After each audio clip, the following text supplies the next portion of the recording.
আজ আমি তোমাদের সাথে শেয়ার করব পাকা আমের আচার। এটাও যেমন খেতে সুন্দর হয় তেমন কিন্তু বানানোও খুবই সোজা। আমরা তো কাঁচা আমের আচার বানিয়েই থাকি, কিন্তু আজ আমি তোমাদের সাথে শেয়ার করব পাকা আমের আচার। কাঁচা আম বাড়িতে থাকতে থাকতে অনেক সময় পেকে যায়, তো তখন আমরা সেই আম দিয়ে যদি আচার বানিয়ে রাখি তাহলে অনেক দিন পর্যন্ত খেতে পারবো। আর এই আচার কোনো রকম ফ্রিজে রাখার দরকার নেই, বাইরে থাকলেও এই আচার অনেক দিন পর্যন্ত ভালো থাকে।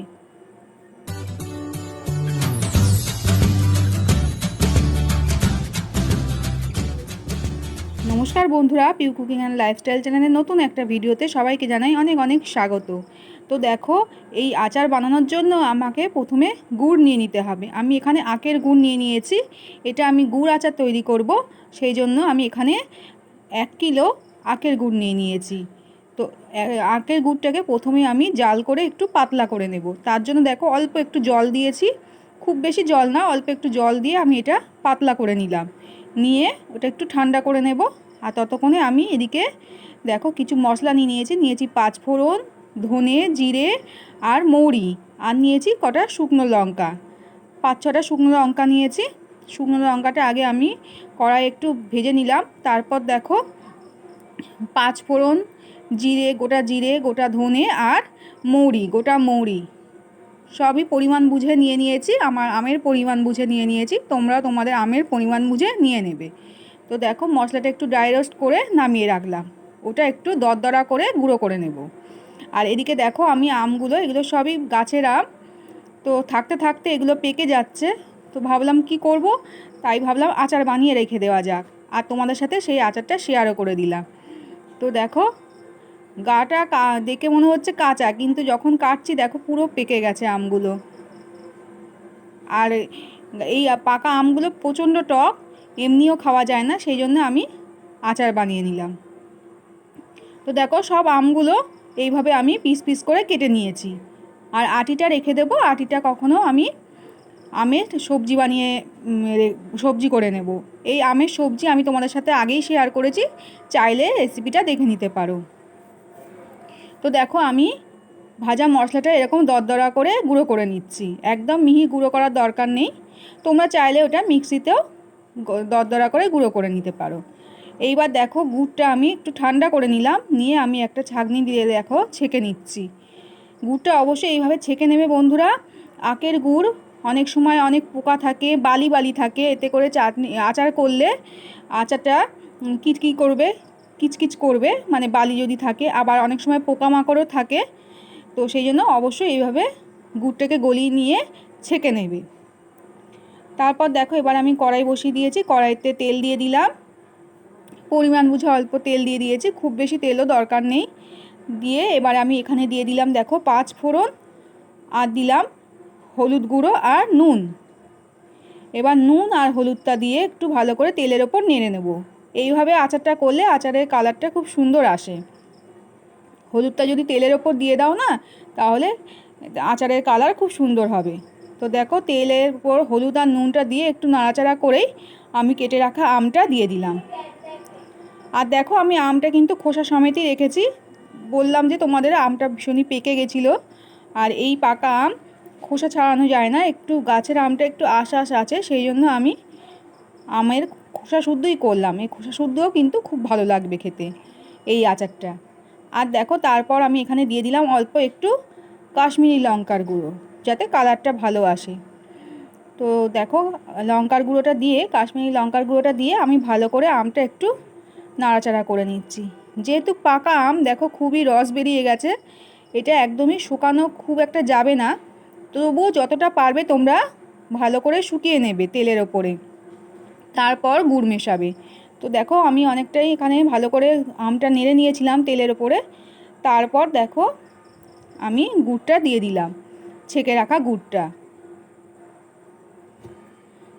প্রথমে আগে ভালো করে আমটা যতটা পারবে তোমরা শুকিয়ে নেবে, তারপর তো আম গলে যাবে, তখন আর পুরোটা টানানো যাবে না, তখনই তোমরা গুড়টা মেশাবে। তো দেখো গুড়টা মিশিয়ে এইবার ভালো করে এটাকে আমটাকে গুড়ের সঙ্গে পাক করতে হবে। তো দেখো 1 কিলো গুড়ে আমার পুরোটা আর লাগলো না, আমি পরিমাণ বুঝেই দিয়ে দিলাম, অল্প একটু গুড় রেখে দিলাম। তো আমি এখানে 800 গ্রাম গুড় দিয়ে দিয়েছি, 200 গ্রাম মতো রেখে দিলাম, ওটা আমি পরে কাজে লাগিয়ে নেব। এইবার দেখো ভালো করে গুড়ের সঙ্গে কিন্তু আমটাকে ভালো করে পাক করে নিতে হবে। এটা আমের আচারটা করতে সময় লাগবে, কিন্তু তোমাদের অনেক দিন পর্যন্ত এই আচার ভালো থাকবে, অনেক দিন তোমরা এটা বাইরে রেখেই খেতে পারবে, এটা কোনো রকম ফ্রিজে রাখারও দরকার পড়বে না। তো দেখো কত জল, মনে হচ্ছে যেন কত জল বেরিয়েছে, যেহেতু গুড়টা মিশিয়েছি। এবার একটু নাড়তে নাড়তেই দেখবে আস্তে আস্তে এটা ঘন হয়ে যাবে। তো একটু সময় ধরে এটা একটু করে নিতে হবে। তো বেশ কিছুক্ষণ আমি নাড়াচাড়া করে যখন একটু ঘন হতে শুরু করেছে, তখন আমি এখানে দেখো দিয়ে দিলাম ভাজা মশলা। তো ভাজা মশলা আমি প্রায় অর্ধেকের বেশিটা দিয়ে দিলাম, অল্প একটু রেখে দিলাম লাস্টে দেওয়ার জন্য। তো দেখো ভাজা মশলাটা দিয়ে নিয়ে আমি ভালো করে আমের সাথে নাড়াচাড়া করছি, এতে করে মশলাটা খুব সুন্দরভাবে আচারের মধ্যে ঢুকবে। এবার দেখো লাস্টে আমি একটু ভিনিগার মিশিয়ে দিলাম, 1 চিপি মতো ভিনিগার দিয়ে দিলাম, এতে করে আচার অনেক দিন ভালো থাকে, খারাপ হবে না। তো অবশ্যই তোমরা ভিনিগারটা দেওয়ার চেষ্টা করবে বন্ধুরা। তো দেখো আমার কিন্তু অনেকটা ঘন হয়ে গেছে। এইবার সব শেষে যেটুকু ভাজা মশলা ছিল আমি লাস্টে দিয়ে দিলাম। এবার একটু নাড়াচাড়া করে আমি গ্যাসের ফ্লেমটা অফ করে দেব। এই ঠান্ডা হয়ে যাওয়ার পর এই আচারটা আরও বসে যাবে।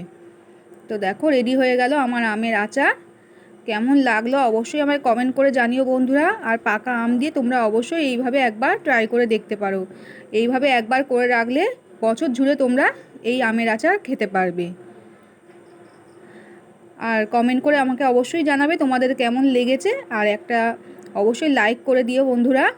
আর আমার চ্যানেলে যদি নতুন বন্ধু এসে থাকো আর আমার রেসিপি যদি ভালো লাগে, তাহলে অবশ্যই একটা লাইক করে দিও, আর আমার চ্যানেলটিকে সাবস্ক্রাইব করে আমার পাশে থেকো, পাশে থাকা বেল আইকনটা অবশ্যই দাবিয়ে দিও। আর রেসিপি ভালো লাগলে অবশ্যই সবার সাথে শেয়ার করে দিও। তো দেখো আমের আচারটা ঠান্ডা হয়ে গেছে এবং কতটা বসে গেছে, দেখো ঘন হয়ে বসে গেছে। তো আমি একটা প্লেটে সার্ভ করে দেখালাম। আর আজকের এই রেসিপি যদি তোমরা ফেসবুক থেকে দেখে থাকো, তাহলে অবশ্যই প্রোফাইলটিকে ফলো করে দিও। তো দেখো কত লোভনীয় হয়েছে আমের আচারটা। এবার আমি আচারটা একটা বয়ামে ভরে নেব। কাচের বয়ামে আমি ভরে নিচ্ছি। অবশ্যই আচার তোমরা কাচের বয়ামে ভরে রাখবে, তাহলে অনেক দিন পর্যন্ত ভালো থাকবে। প্লাস্টিকের জারে রাখার থেকে কাচের বয়ামে রাখলে আচার ভালো থাকে। তো দেখো আমি একটা বয়ামে ভরে নিলাম।